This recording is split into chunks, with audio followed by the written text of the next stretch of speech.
Friends, we are happy to discuss about the recent Supreme Court judgment on what constitutes creamilayer within the OBC section.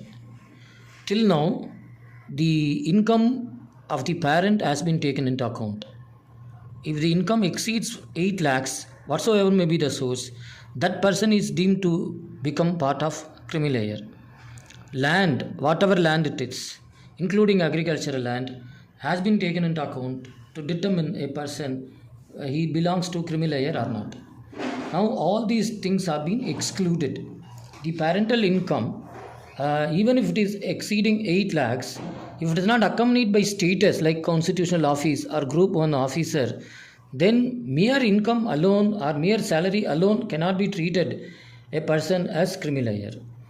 Then in the case of land, if the land is an agricultural property, whatever it may be exceeding the limit, that person shall not be treated as creamilayer. This will go in a long way in strengthening and improving the reservation benefits which is guaranteed under 102 and 105 of the constitutional amendment, or under Article 15 and 16 of the Constitution relating to the OBC reservation in jobs and education is concerned. இப்போ நம்ம தெரிஞ்சிக்க வேண்டிய விஷயம் ரெண்டுங்க. அதாவது இது வரைக்கும் income, பேரண்ட்டோட income வந்து எவ்வளோ இருந்தாலும், அவர் ஒருத்தர் ஓஏவாக இருக்கிறாரு, அவருக்கு 8 லேக்ஸுக்கு மேலே இன்கம் இருந்தால் கூட அவர் கிரிமிலேயர்னு சொல்லிட்டாங்க. ஒரு ப்ரைவேட் கம்பெனியில் நீங்கள் செக்யூரிட்டியாக ஒர்க் பண்ணலாம், உங்களுக்கு 8 லேக்ஸுக்கு மேலே இருந்தாலும் நீங்கள் கிரிமிலேயர்னு சொல்லிட்டாங்க.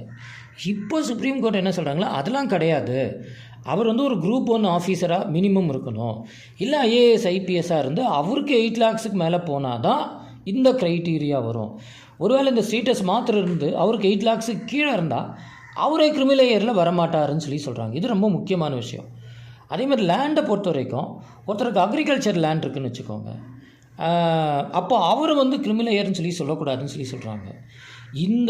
இந்த ரிலாக்ஸேஷன், இந்த கிளாரிஃபிகேஷன் வந்து உண்மையிலே ஓபிசி கேட்டகரியில் வரக்கூடிய எம்ப்ளாய்மெண்ட் ரிசர்வேஷனாக இருக்கட்டும் அல்லது எஜுகேஷனல் ரிசர்வேஷனாக இருக்கட்டும், இது வந்து நிறைய பேருக்கு வாய்ப்புகளை, கதவுகளை திறக்கும். இது வரைக்கும் பார்த்தீங்கன்னாக்கா நீங்கள் எதுவாக இருந்தாலும் ஓபிசி கிரிமிலேயர்னு சொல்லிட்டு அந்த அந்த கோட்டாவே ஃபில்லப் பண்ணாமல் வச்சுருந்தாங்க. இன்றைக்கும் ஐஐடி, ஐஏஎம், மற்ற மத்திய அரசாங்க அலுவலகங்களில் அப்படி தான் இருக்குது. இப்போ அதை ஃபுல்ஃபில் பண்ணுறதுக்கு, அதெல்லாம் சரி பண்ணுறதுக்கு இந்த சுப்ரீம் கோர்ட் ஜட்ஜ்மெண்ட் உதவும். இது என்ன கேஸ்லாம், அது ரொம்ப முக்கியமானது. Union of India versus Rohit Nathan அப்படின்ற அதுதான் இந்த கேஸ்.